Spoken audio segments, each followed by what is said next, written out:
Whenever my mother speaks to people about me as a young child, she always says, in order to be polite, that I was all boy. What she means by that is I was hyper and annoying and always getting into trouble. And so I was a very active little boy. I always wanted to be playing some sort of game. I wanted to be moving around. I wanted to be doing something. And as I get older, I see why my dad would tell me no whenever I asked him to throw baseball for the 17th time each day.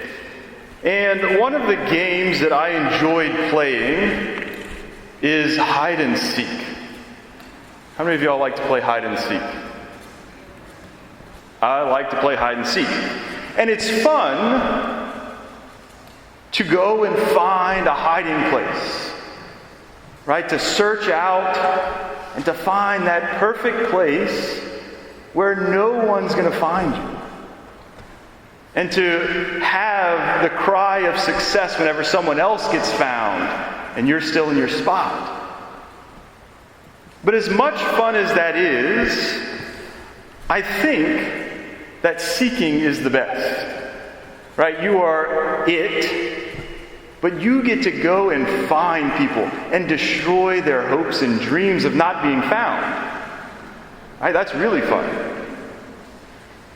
And so you go out, and again, they think that they've found the perfect place. But then you find them. Right? And the joy, the excitement that comes with that little adventure of looking for someone who is trying not to be found. Now today, you are doing something incredibly special. You are receiving Jesus Christ, body, blood, soul, and divinity for the first time in the Eucharist.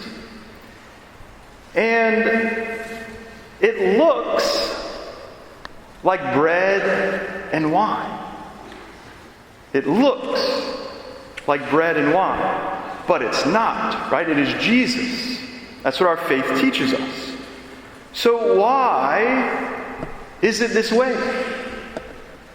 Why does Jesus, in a sense, hide himself to look like bread and wine when really it's him? Why does he not make it more obvious for us? I was reading something yesterday and I came across this.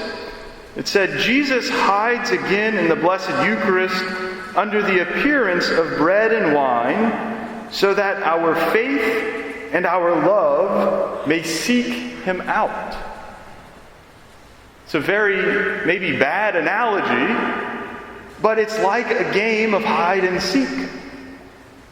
Right? That Jesus hides himself to look like bread and wine when really it's him, because he wants us to seek him out.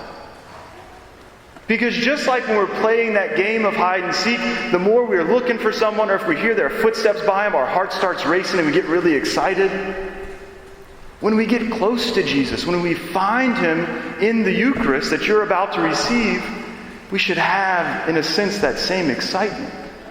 That we found him. But unlike the game of hide and seek, there's a big difference with the Eucharist. Right? Jesus doesn't hide himself so that we won't find him. He wants us to find him. He wants us to go after him. He wants us to search for him.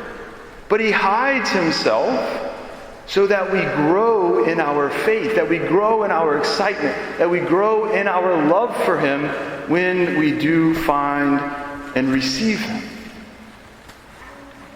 And so today, on this feast of Corpus Christi, you are going to find Jesus in the Eucharist for the first time. You'll find him in this very unique way. But it's like the game that never ends. Every single day, if you want to, you can find him in the Eucharist. Hopefully every single weekend you'll be coming back to Mass and finding him again. And hopefully we will still have that excitement when we find him. And so my prayer for you today is that you will keep searching, that you will keep seeking him out. That you will go to communion often. And that in going to communion you will grow in your faith, you will grow in your love, you will grow in that excitement and in that satisfaction of finding